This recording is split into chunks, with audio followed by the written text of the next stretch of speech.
సమయస్ఫూర్తి. పిల్లలు, ఈరోజు మనము సమయస్ఫూర్తికి సంబంధించిన కథ చెప్పుకుందాము. రామాపురం అనే ఊళ్ళో గోవిందుడు అనే పిల్లవాడు ఉండేవాడు. ఓ రోజు గోవిందుడిని వాళ్ల నాన్నగారు పిలిచి పక్క ఊరిలో ఉండే తన స్నేహితుడి ఇంటికి వెళ్ళమని, అతడో చిన్న పెట్టె ఇస్తాడని, దాన్ని జాగ్రత్తగా తీసుకురావాలని చెప్పాడు. దాంతో గోవిందుడు తండ్రి చెప్పిన గుర్తుల ప్రకారం పక్క ఊళ్ళో ఉండే ఆ స్నేహితుడి ఇంటికి వెళ్ళాడు. ఆయన కొన్ని వస్తువులున్న పెట్టెను గోవిందుడి చేతికి ఇస్తూ, దార్లో దొంగలు ఉంటారు, ఇంటికి జాగ్రత్తగా తీసుకెళ్ళు అని చెప్పాడు. ఇంటికి వచ్చే క్రమంలో గోవిందుడికి తన వెనకాల ఎవరో వస్తున్నట్లుగా అడుగుల చప్పుడు వినిపించింది. ఎవరో దొంగ తనని వెంబడిస్తున్నాడని అర్థం చేసుకున్నాడు. దాంతో భయపడుతూనే కాస్త వేగంగా నడవడం మొదలుపెట్టాడు.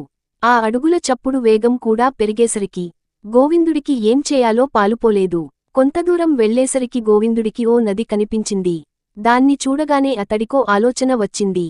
వెంటనే సమయస్ఫూర్తిని ప్రదర్శిస్తూ నదికి కాస్త పక్కగా ఉన్న పొదల్లోకి తన దగ్గరున్న పెట్టెను విసిరేసి, నది ఒడ్డున నిలబడి, నా పెట్టె నీళ్లలో పడిపోయింది, ఎవరైనా సహాయం చేయండి అంటూ గట్టిగా ఏడవడం మొదలుపెట్టాడు. గోవిందుడి వెనకాలే వస్తున్న దొంగ ఎలాగైనా ఆ పెట్టెను తీసుకోవాలనే ఉద్దేశంతో తాను తీసిస్తానంటూ నదిలోకి దూకి వెతకడం ప్రారంభించాడు. అదే అదను అనుకున్న గోవిందుడు పొదల్లోకి విసిరిన పెట్టెను తీసుకుని గబగబా అక్కడి నుంచి వెళ్ళిపోయాడు. నీతి: ఇప్పుడు అర్థమైందా పిల్లలు? కష్టం వచ్చినప్పుడు కొంచెం సమయస్ఫూర్తితో ఆలోచిస్తే ఆలోచనలు అవే వస్తాయి.